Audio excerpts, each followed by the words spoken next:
नमस्कार दोस्तों। हमारा क्या चल रहा था, मुगल काल चल रहा था, मुगल वंश चल रहा था। ठीक है, मुगल वंश का मैं 2 टॉपिक लेके आ चुका हूँ मुगल वंश के, और आज हमारा रहेगा मुगल वंश का तीसरा टॉपिक। ठीक है, देखो क्या पढ़ रहे थे, मुगल वंश, मुगल वंश, हमारा मुगल वंश चल रहा था। ठीक है, मुगल वंश के अंदर हम पढ़ रहे थे भारत में मुगल वंश।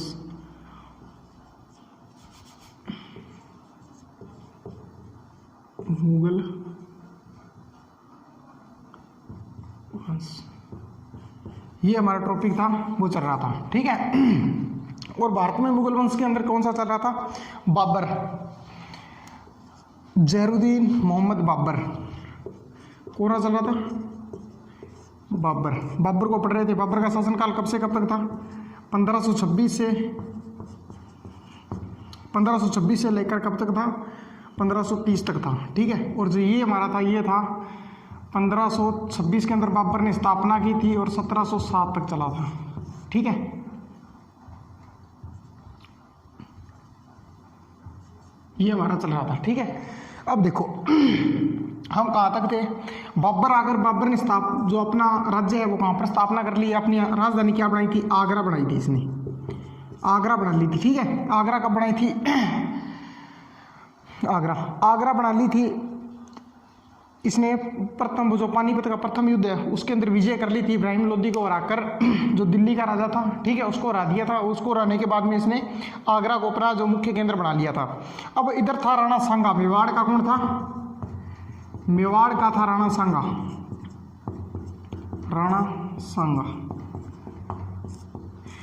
मेवाड़ का राणा सांगा। अब क्या है, दोनों ही महत्वाकांक्षी शासक है। ठीक है, मैंने ये बात बताई थी आपको कि दोनों ही क्या है, महत्वाकांक्षी शासक है, और इनके बीच में क्या है, युद्ध होना निश्चित है। क्योंकि ये क्या चाहता है, ये भी अपने साम्राज्य का विस्तार करना चाहता है, और जो बाबर है वो भी अपने साम्राज्य का क्या करना चाहता है, विस्तार वगैरह करना चाहता है। अब बाबर ने इस युद्ध का जो कारण बनाया है, युद्ध लड़ने का, इनके बीच में युद्ध होने का जो कारण था, वो बाबर ने क्या बनाया था? बाबर ने बनाया था कि आगरा और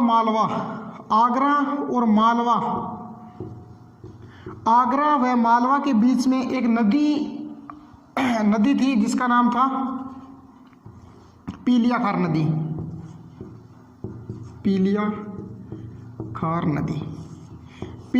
नदी को बाबर ने क्या बनाया था?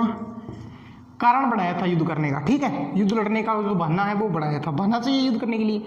तो देखो जो महाराणा सांगा है वो पीलिया-खार नदी को कब जीती थी? पीलिया-खार नदी को 1519 के अंदर। कब? 1519 के अंदर बाबर ने सांगा ने आक्रमण किया था मालवा पर अधिकार कर लिया था। कब? 1519 के अंदर किया था। उस समय जो ये नदी का क्षेत्र है वो किसके अंडर में आ गया था? सांगा के। ठीक है, सांगा ने इस पर अधिकार कर लिया था उस समय। उसके बाद में अब बाबर क्या कह रहा है? बाबर सांगा से कह रहा है कि या तो पीलिया-खार नदी वाला क्षेत्र है वो खाली कर दे, या मेरे साथ में युद्ध कर ले। एक कारण तो ये है, और दूसरा कारण क्या था? दूसरा कारण है, मैंने आपको बताया था कि जो बाबर है इसने निमंत्रण दिया था, इसने कहा था कि तू मेरे साथ में आ जा और हम क्या करेंगे, इब्राहिम लोदी को हराएंगे। ठीक है, इस बात का कहा था। सहायता के लिए जो राणा सांगा ने हाँ की थी, हाँ भी तुम क्या करो, इब्राहिम लोदी पर आक्रमण करो और मैं तुम्हारी सहायता करूंगा। एक कारण कहीं ना कहीं वो भी था। ठीक है, सहायता नहीं की थी, जो पानीपत का प्रथम युद्ध हुआ था उसके अंदर हाँ यश करने के बाद में भी जो सांगा है वो आया नहीं था। ठीक है, तो इस कारण भी वो क्या है, इससे बदला लेना चाहता था। एक कारण ये था। अब राणा सांगा आया नहीं था, इसका ये भी कारण था। अब दूसरी चीज ये देखो, और तीसरा कारण कौन सा था? तीसरा कारण था कि इन दोनों ने क्या करना है, साम्राज्य विस्तार करना है। दोनों महत्वाकांक्षी शासक है, दोनों ही। ठीक है, तो क्या है, इन दोनों ने क्या करना है, अपना साम्राज्य है वो विस्तार करना है। अब दोनों को पता है कि भी यदि बाबर है, बाबर के साथ में युद्ध करना, सांगा को पता है भी बाबर के साथ में मुझे युद्ध करना पड़ेगा, क्योंकि सांगा भी क्या चाहता है, दिल्ली पर अधिकार करना चाहता है, और जो बाबर है वो भी क्या चाहता है, राणा सांगा से युद्ध करना। अब देखो ये तो इसके युद्ध के कारण थे। क्या है, इनके युद्ध के जो कारण हैं वो थे। अब देखो भी सांगा ने अपना एक सेनापति भेजा, और सेनापति का नाम क्या है? मेहंदी ख्वाजा, मेहंदी राय ख्वाजा।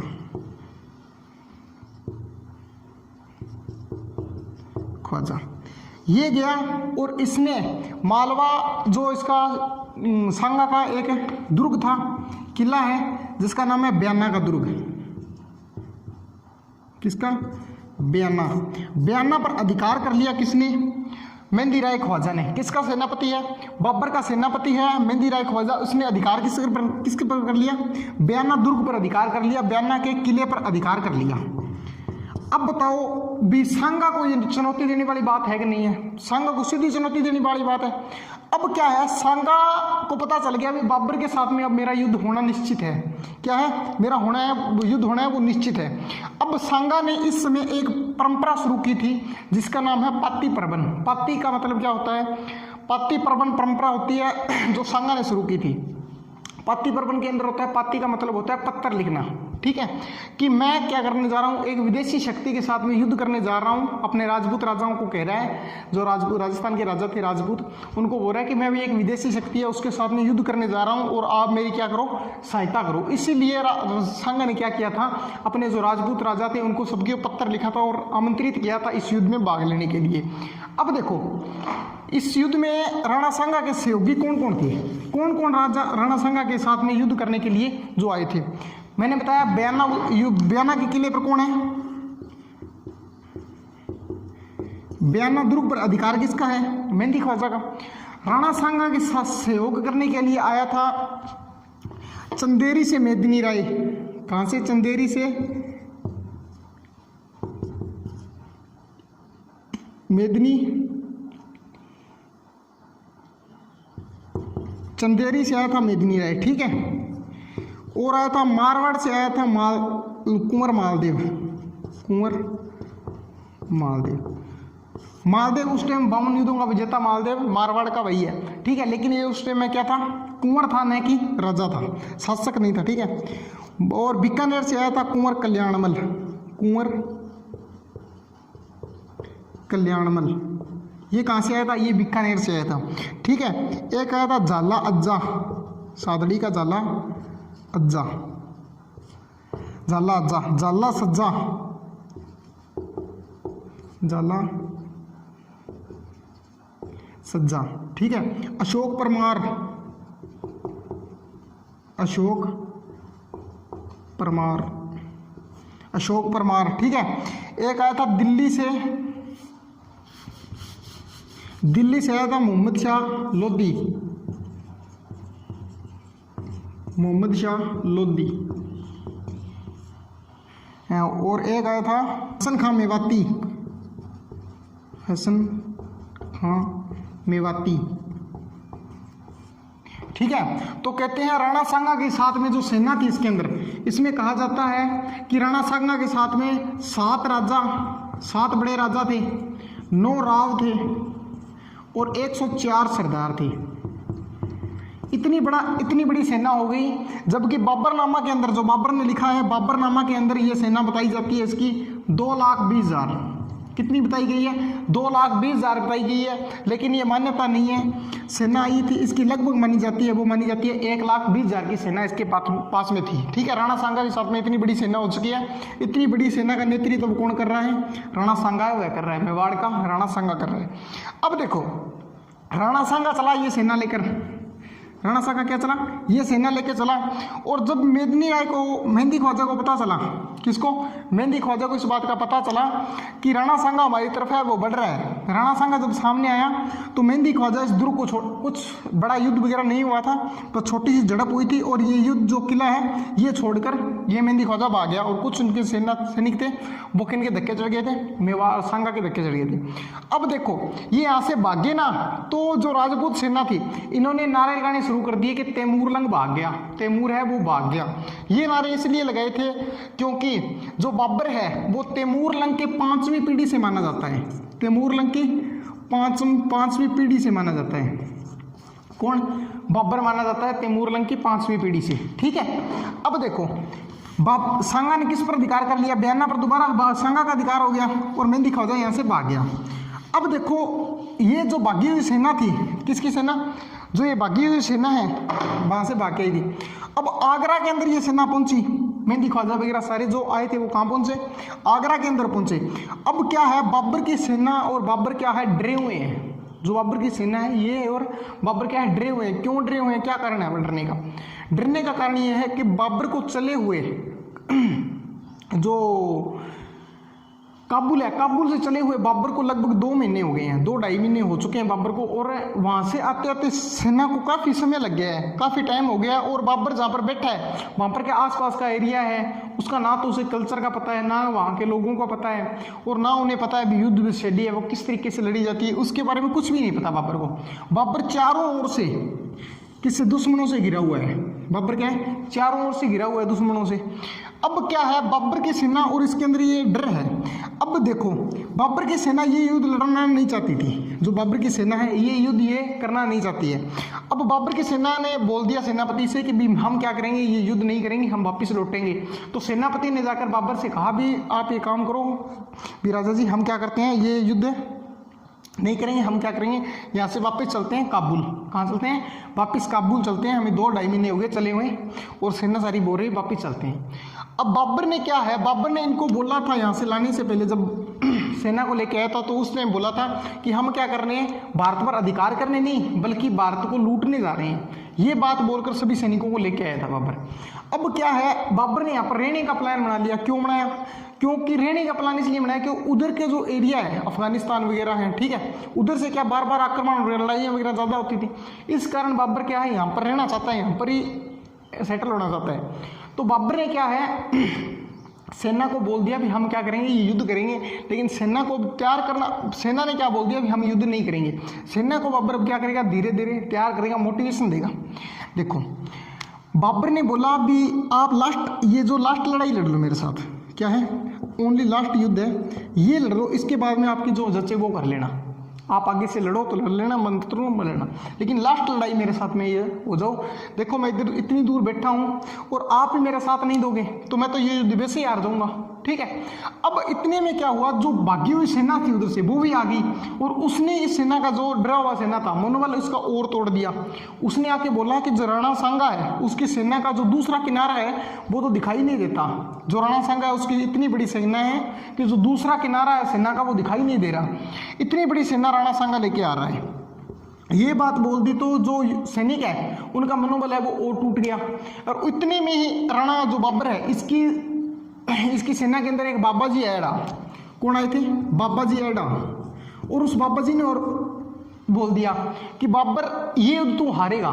ये क्या करेगा, ये युद्ध तू लड़ रहा है, ये युद्ध तू हारेगा। अब बाबर की सेना है उसके अंदर पूरी तरह से निराशा फैल चुकी है, ठीक है। लेकिन बाबर ने अपनी जो जीवन शैली है उसके अंदर, जो जीवन है उसका काल है उसके अंदर उसने बहुत सी कठिनाइयाँ देखी है, बहुत सी उसने कठिनाइयाँ देखी थी। इसीलिए बाबर हारने वालों में नहीं था और भागने वालों में भी ऐसी नहीं था। अब देखो बाबर का के लिए कहा जाता है कि बाबर एक अच्छा जो है राजा एक अच्छा नहीं बन सका, लेकिन बाबर एक सेनापति बहुत अच्छा था, सेना का नेतृत्व करने वाला व्यक्ति है वो बाबर बहुत अच्छा था। अब बाबर ने क्या किया, बाबर ने बोला कि जो सैनिकों पर और व्यापारों पर एक कर लगता है, तमगा कर, कौन सा, तमगा कर लगता है, ये कर हटा दूंगा, मैं क्या करूंगा, ये कर हटा दूंगा, मेरे साथ में युद्ध करने चलो। लेकिन सेना फिर भी नहीं मान रही। बाबर अब क्या करेगा, इसको धर्म की ओर थोड़ा सा कन्वर्ट करेगा। बाबर ने बोला कि मैं ये युद्ध पता है क्यों करने जा रहा हूं, मैं यहाँ पर जिहाद करने आया हूँ। क्या करने आया हूँ, जिहाद करने आया हूँ। जिहाद का मतलब होता है कि मैं धर्म का प्रचार करने आया हूँ, धर्म युद्ध लड़ने आया हूँ, धर्म के लिए, अपने धर्म के लिए युद्ध लड़ने आया हूँ। अब सेना को इस बात का पता था कि बाबर क्या पीता है, शराब पीता है। क्या पीता है, शराब। और जो मुस्लिम धर्म है उसके अंदर जो शराब पीना है वो क्या है, शराब है वो क्या है, हराम है। शराब क्या है, हराम है मुस्लिम धर्म के अंदर। तो सेना ने बोला बाबर तुम और जिहाद धर्म की बात करते हो, तो बाबर ने बोला कि ये बात बाबर तक पहुंची भी, सेना क्या बोल रही है, तुम तो शराब पीते हो। तो बाबर ने बोला भी, उस टाइम क्या किया, बाबर के साथ जितने भी जो बर्तन वगैरह थे वो सभी बाबर ने क्या किया, जो लाकर बाहर तोड़वा दिए, जो भी बोतल वगैरह थी या फिर जो बड़े बड़े रिकन वगैरह से दारू के उसके पास में, वो सारे तोड़वा दिए बाबर ने। और बोला अब सच्चा मुसलमान की तरह मैं दाढ़ी रखूंगा, अब तो चलो मेरे साथ युद्ध लड़ने के लिए। लेकिन सेना अभी भी तैयार नहीं हो रही, अभी भी वो सेना है वो तैयार नहीं हो रही युद्ध के लिए। बाबर ने अब अपना लास्ट हथियार निकाला और बाबर ने बोला, मुझे जिताएगा तो मेरा अल्लाह जिताएगा और मुझे हराएगा तो मेरा अल्लाह हराएगा।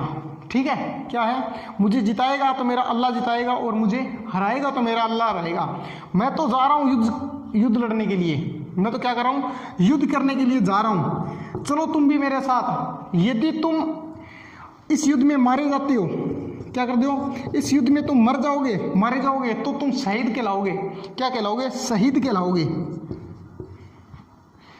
शहीद कहलाओगे। और यदि तुम इस युद्ध में मारे, इस युद्ध में तुमने एक काफिर को मारा, किसको मारा, काफिर। काफिर किसे बोलते हैं, काफिर। काफिर किसको बोलते हैं, काफिर बोलते हैं जो मुसलमान धर्म को नहीं मानता, धर्म को, जो मुसलमान धर्म है उसको नहीं मारता, वो मानता, वो क्या होता है, काफिर होता है। यदि तुम एक काफिर को मारोगे तुम गाजी कहलाओगे। क्या कहलाओगे, तुम एक काफिर को मारोगे तुम क्या कहलाओगे, गाजी कहलाओगे। ये बात कही तो धीरे धीरे करके सेना है वो क्या होगी, तैयार हो गई। अब बाबर ने एक बात और बोली उन्हें, चलो तुम जाना चाहते हो मुझे छोड़कर, क्या तुम जाना चाहते हो, तो जाओगे किस साइड से, ये देखो, तुम जाओगे तो किस साइड से, हम जिस साइड से आए उधर से, उस साइड में तो कौन बैठा है, सांगा बैठा है।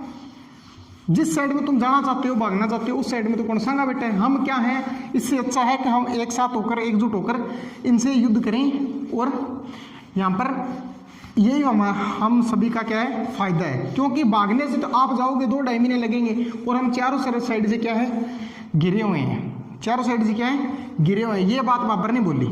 अब देखो, सॉरी,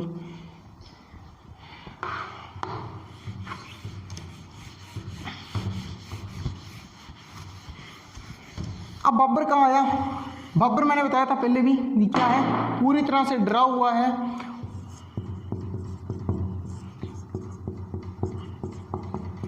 पूरी तरह से डरा हुआ है।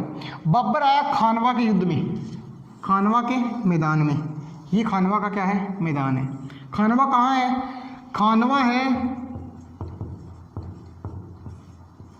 भरतपुर की रूबान तहसील है, वहां पर है। खानवा का युद्ध कब लड़ा गया था, खानवा का युद्ध लड़ा गया था, खानवा का युद्ध लड़ा गया था 17 मार्च 1527। कब लड़ा गया था, 17 मार्च 1527 को ये युद्ध जो लड़ा गया था। ठीक है, 26 के अंदर बाबर आया था, 27 के अंदर ये युद्ध लड़ा था, 17 मार्च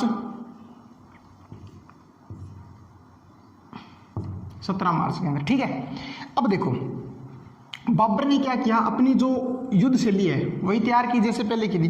मैंने बताया था इसके पास में 2 तो क्या थे, तोपची थे। एक का नाम क्या था, मुस्तफ़ा अली, और एक का नाम उस्ताद अली। ये इसके तोपची थे। अब बाबर ने क्या किया, जो मैदान है उसके अंदर अपनी जो सेना है वो सेट करना शुरू किया। बाबर ने आगे आगे तो सवार सेना थी इसकी, वो सेना खड़ाई, जो भी इसके हाथी घोड़े, जो भी इसके घोड़े थे, हाथी थे, घोड़े थे, जो भी थे, आगे इसने अपनी वो सेना सेट कर दी। ठीक है, आगे बाबर की सेना कौन सी है, जो सवार सेना है। ठीक है, पीछे इसने तोपें लगवाई, क्या लगवाई, तोपें लगवाई इस प्रकार से।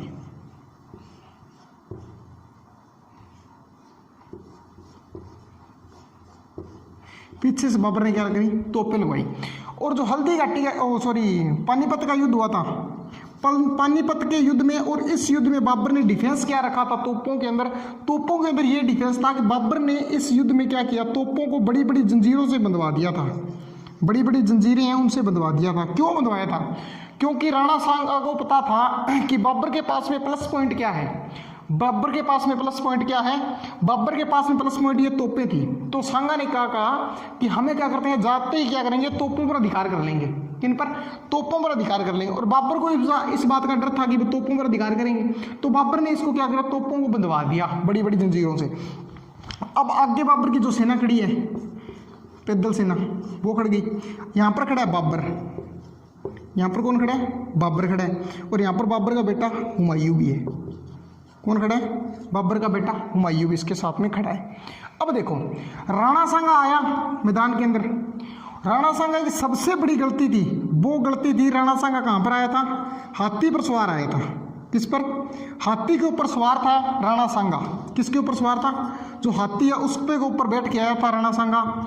इसी के कारण माना जाता है कि राणा सांगा हाथी के ऊपर बैठने के कारण क्या है कि दूर से सैनिक है उसको दिखाई देता है कि बाबर दुश्मन सेना है उसको क्या है दूर से दिखाई दे रहा है राणा सांगा। ये किस पर आया था? हाथी के ऊपर आया था। इधर बाबर ने सांगा ने भी सेना अपनी तैयार की, आगे खड़े हैं बीच में खड़े हैं सट। इनकी जो युद्ध शैली थी लड़ने की वो अलग अलग थी। बाबर ने जो सांगा ने अपनी सेना तैयार की थी वो एक इस साइड में खड़ी है, इस साइड में खड़ी है और पीछे खड़ी है और आगे खड़ी है इस साइड में। और राणा जो राजा है वो कहाँ है? बीच में खड़ा है। वो कहाँ खड़ा है? बीच के अंदर खड़ा है। अब देखो युद्ध के अंदर माना जाता है कि जब क्या होता है जो राजा है वो घायल हो जाता है या वो मारा जाता है तो सेना के अंदर क्या है भगदड़ मच जाती है। उसी प्रकार से क्या है राणा सांगा तो देखो बीच में खड़ा है और जो बाबर है वो देखो पीछे खड़ा है। अब ये राजा कैसे मरेगा? ये बिल्कुल क्या करेगा? लास्ट में मरेगा। अब देखो तुगलमा पद्धति क्या होती है? किसी ने मुझसे पूछा था प्रश्न, उसका जो मेरे पास मैसेज आया था उसने पूछा था अभी तुगलमा पद्धति सर जी क्या होती है?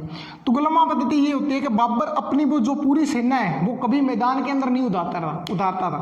मैदान के अंदर अपनी पूरी सेना है वो नहीं उतारता था। राणा सांगा ने, जबकि राणा सांगा के पास में जितनी भी सेना थी वो सारी सेना इसने कहाँ उतार दी? मैदान के अंदर। अब राणा सांगा बाबर के पास में मान लो 50,000 सेना है। कितनी है? 50,000 की सेना है। तो बाबर पूरी सेना कभी नहीं उतारता था। बाबर ने इसके अंदर मान के चलो इसमें उतारी 30,000 सेना। इसने कितनी उतारी? 30,000 सेना है वो उतार दी। और 10,000 सेना अपनी इस साइड से क्या है? इस साइड में क्या है? एक टुकड़ी 10,000 की वो इस साइड में बाबर रखता था और एक साइड इस साइड में 10,000 की सेना रख दी। 10,000 की टुकड़ी एक यहाँ खड़ी है और एक यहाँ खड़ी है और 30,000 की सेना यहाँ उतार दी, होगी 50,000। अब बाबर की ये तुगलमा पूरी सेना कभी नहीं उतारेगा। अब इस सेना को बोल दिया तुम मेरे ऑर्डर का इंतजार करो, तुम्हें कुछ नहीं, बस चाय पानी पियो, मस्त रहो, तुम्हें कुछ नहीं करना।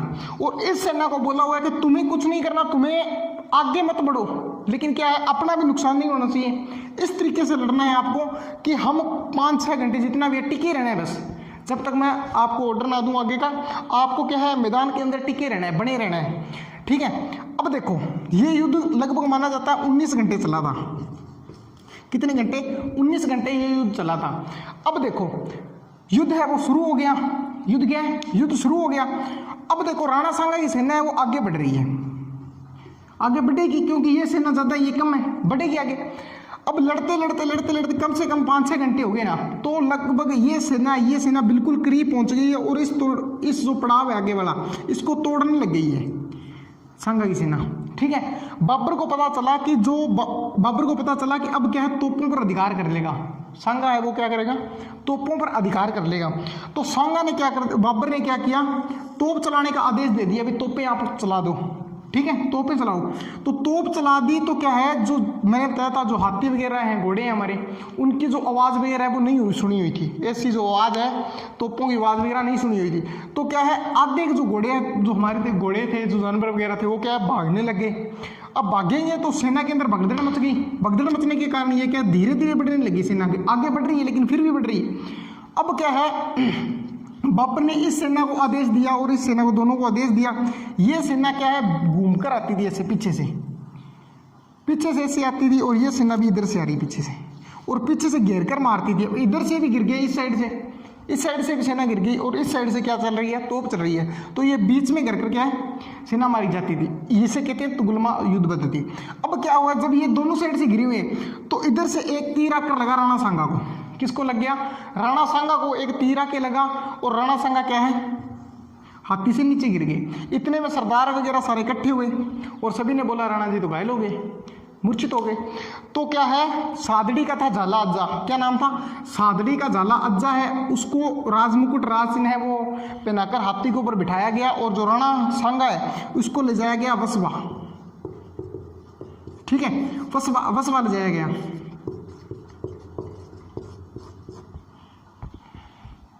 बसपा जाएगा, ठीक है, बसपा ले जाकर वहां पर राणा सांगा को वह रखा गया। अब देखो राणा सांगा को मारा। ये युद्ध जो बाबर है वो जीत गया। ये युद्ध क्या है, बाबर जीत गया। बाबर ने क्या है, जब अज्जा को मारा था, झाला अज्जा को, जब बाबर सामने आया लड़ते लड़ते तो झाला अज्जा को मारा ना, तो बाबर को एक दिमाग में आया भी यार इतनी आसानी से मारने वाला तो जो सांगा है वो नहीं था। तो झाला जो बाबर ने उसे ध्यान से देखा तो उसमें जो मुंडी निकल के आई थी वो किसकी आई, झाला अज्जा की आई। जो मुंडी निकल के आई वो किसकी आई, झाला अज्जा की मुंडी निकल के आई। तो बाबर ने कहा कि मुझे लगता है राजपूतों के सर काटकर दीवार चुनवानी पड़ेगी। इस युद्ध के बाद में, इस युद्ध के क्या है, बाद में जो बाबर ने उपाधि धारण की थी गाजी की, किसकी उपाधि धारण की थी, गाजी की उपाधि धारण की थी। और बाबरनामा के अंदर क्या है, बाबर अपना बाबरनामा लिखा था इसने, बाबरनामा में लिखता है कि जो राणा सांगा की क्या है पत्नी है कर्मावती, रानी कर्मावती, रानी कर्मावती को इसने अपनी हिंदू पुत्री बनाया था। और जो बाबरनामा का एक चीज और लिखता है, बाबरनामा में लिखता है कि ये युद्ध क्या है, अनिर्णायक है, इसका कोई निर्णय नहीं हो उसका, ये युद्ध क्या है, अनिर्णायक है। यदि आपको पूछा जाएगा बाबरनामा के अनुसार ये युद्ध क्या है, अनिर्णायक है। और वैसे युद्ध देखे तो कौन जीता है, बाबर ये युद्ध जीत चुका है। ठीक है, खानवा का युद्ध हो गया। इसके बाद में राणा सांगा है उसको बसवा में ले जाया गया। बसवा में ले जाने के बाद में बसवा में उसकी होश आया, राणा सांगा को होश आने के बाद में पूछा भी हमारे वो सरदार वगैरह हैं, जो हमारी सेना है वो कहाँ गई। तो राणा सांगा को कहा गया कि जो हमारी सेना है वो क्या है, शहीद सॉरी मतलब मारे गए सभी, और क्या है हम बचे हैं और हम क्या करते हैं, चित्तौड़ चलते हैं। तो राणा सांगा ने क्या है यहाँ पर प्रतिज्ञा ले ली कि जब तक मैं बाबर को हराऊंगा नहीं, बाबर से इस युद्ध का बदला नहीं लूंगा, तब तक मैं चित्तौड़ है वो नहीं जाऊंगा। ये बात किसने कह दी, सांगा ने कह दी। अब सांगा क्या है यहाँ से चला और रणथंभौर चला गया। कहाँ चला गया, रणथंभौर। अब देखो बाबर को इस बात का पता चल गया कि ना तो इस युद्ध के अंदर मुझसे सांगा है वो मरा, ना तो क्या है सांगा की हार हुई, मतलब सांगा क्या है, ना तो सांगा मरा है। और एक जो युद्ध एक और है राजपूत, एक बड़ी शक्ति है राजपूतों की, जो कौन था, चंदेरी का मेदिनी राय बताया था मैंने, चंदेरी का मेदिनी राय,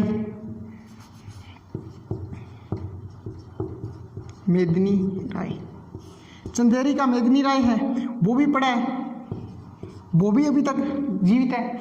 तो क्या है कि बाबर को इस बात का डर था कि राजपूत इकट्ठे होकर दोबारा मुझ पर क्या ना कर दे, आक्रमण वगैरह ना कर दे। इसीलिए बाबर कहाँ चला, चंदेरी के मेदिनी राय को, जो कुछ चंदेरी का मेदिनी राय उसके पास में युद्ध करने गया, उसके पीछे गया। अब जब इस बात का पता राणा सांगा को चला तो राणा सांगा भी क्या इसके पीछे पीछे कहाँ जा रहा है, उसके पीछे जा रहा है चंदेरी। ठीक है, तो क्या हुआ, एक इरिच नामक स्थान पर क्या होगी, सांगा की क्या होगी, मृत्यु हो गई। और वहां से सांगा को वहां वापिस ले जाया गया मांडलगढ़। कहाँ ले गया, मांडलगढ़। मांडलगढ़ के अंदर क्या है, राणा सांगा की छतरी बनी हुई, जो किसने बनवाई थी, अशोक परमार ने बनवाई थी। अब देखो ये युद्ध, चंदेरी का युद्ध हुआ मेदिनी राय के साथ में। कौन सा युद्ध हुआ, चंदेरी का युद्ध हुआ। चंदेरी के युद्ध में मेदिनी राय है उसको हरा दिया। चंदेरी का युद्ध कब हुआ, ये हुआ था 29 जनवरी। चंदेरी का युद्ध कब हुआ, 29 जनवरी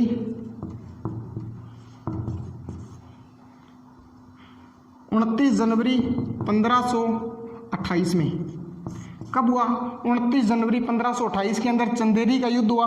चंदेरी के युद्ध में अंदर किसको हरा दिया, मेदिनी राय को हरा दिया। इसके बाद में एक अन्य शासक वो जो बचा था, एक और शक्ति भारत के अंदर जीवित थी, उसका नाम था अफगान।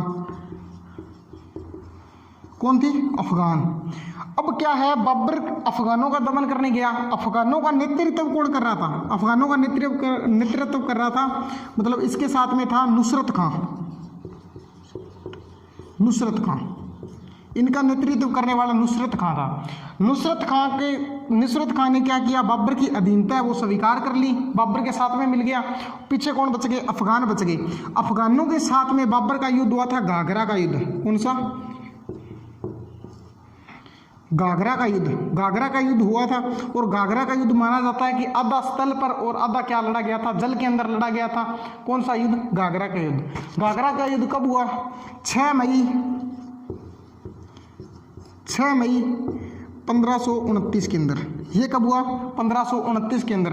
इस युद्ध के बाद में बाबर ने भारत के अंदर कोई जो युद्ध है वो नहीं किया, कोई उसकी लड़ाई है वो नहीं हुई। ठीक है, देखो अब क्या है, बाबर के जो युद्ध है वो बता देता हूँ मैं। यहाँ तो बाबर का लास्ट युद्ध कौन सा है, घाघरा का युद्ध है, जो भारत के अंदर बाबर ने युद्ध लड़े थे, वो आपको एक बारी मैं रिवीजन करवा देता हूँ। देखो बाबर के इतने युद्ध थे, बाबर ने 4 युद्ध लड़े थे मेन भारत के अंदर। कितने युद्ध लड़े थे बाबर ने, 4 युद्ध लड़े थे, और चारों युद्ध क्या है, विजय रहा था। चारों युद्ध क्या रहा था, विजय रहा था। चारों युद्ध बाबर ने जीते थे। अब देखो पहला युद्ध बाबर ने लड़ा था पानीपत का, कौन सा, पानीपत, कौन सा, पानीपत का युद्ध। पानीपत का युद्ध बाबर ने कब लड़ा, पानीपत का। दूसरा युद्ध लड़ा था खानवा का, खानवा। तीसरा युद्ध बाबर ने लड़ा था चंदेरी का,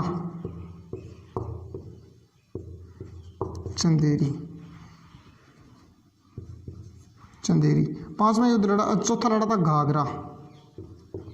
ठीक है, बाबर ने पानीपत का युद्ध कब लड़ा, 21 अप्रैल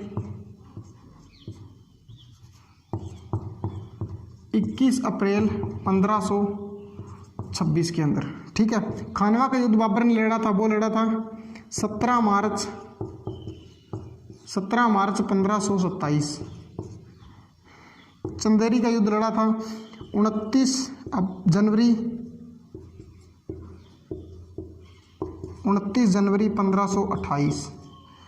और जो घाघरा का युद्ध लड़ा था वो लड़ा था 6 मई 1529। और 30 के अंदर बाबर की क्या हुई, मृत्यु हुई थी। ठीक है, ये बाबर के क्या है, युद्ध हैं। देखो सबसे पहले बाबर आया और आते ही बोला मैं क्या करूँगा, पानी पीऊँगा, पानीपत का युद्ध। दूसरा आते ही बोला क्या करूँगा, फिर क्या बोला, खाना खाऊंगा, खानवा का युद्ध। तीसरा बोला चलो पानी पी लिया और खाना भी खा लिया, अब मैं घर जा रहा हूँ, मुझे क्या करा दो, चाय वगैरह पिया दो, तो बोला चंदेरी का युद्ध तीसरा। चौथा युद्ध कौन सा है, घर जा रहा हूँ, घाघरा का। और बाद में बाबर 30 के अंदर क्या होगी, बाबर की मृत्यु होगी। 26, 27, 28 और 29 और 30 के अंदर बाबर की क्या होगी, मृत्यु होगी। देखो अब बाबर के निर्माण कार्य की बात कर लेते हैं। क्या है, बाबर ने क्या क्या निर्माण करवाया था भारत के अंदर, क्या क्या चीज़ें बाबर ने बनवाई थी, निर्माण कार्य क्या करवाया था। बाबर ने 2 मस्जिदें बनवाई थी। बाबर ने क्या किया था, बाबर के निर्माण कार्य,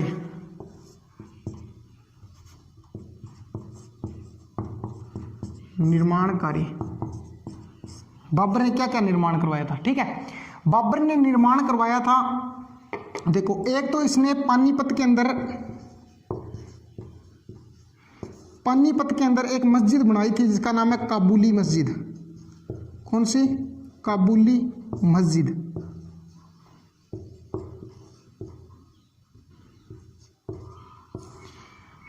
पानीपत के अंदर बाबर ने एक मस्जिद बनाई थी, काबुली मस्जिद। ठीक है, काबुली मस्जिद। एक बाबर ने बनवाई थी संभल के अंदर मस्जिद, संभल के अंदर मस्जिद बनाई थी, जामा मस्जिद, जामा मस्जिद। क्या बनाई थी, जामा मस्जिद बनाई थी। अब देखो बाबर का एक सेनापति था, बाबर का क्या था, सेनापति। बाबर का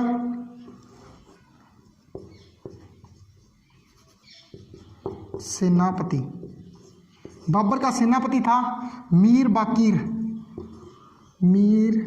बाकी। क्या नाम था, मीर बाकी। मीर बाकीर ने अयोध्या का राम मंदिर तुड़वाकर, कौन सा, अयोध्या का राम मंदिर तुड़वाया था। और वहां पर क्या बनवाई थी, बाबरी मस्जिद बनवाई थी, बाबरी मस्जिद। अयोध्या के राम मंदिर को तुड़वाकर बाबर ने मीर बाकी ने क्या किया था, अयोध्या के राम मंदिर को तुड़वाकर वहां पर बाबरी मस्जिद बनवाई थी। एक बाबर ने क्या किया था, बाबर की 3 पत्नियां थी। बाबर की क्या थी, यहां पर लिख देता हूं, 3 बेगम थी बाबर की, बाबर की पत्नी। बाबर की क्या है, 3 पत्नी थी। एक का नाम था माही बेगम, माही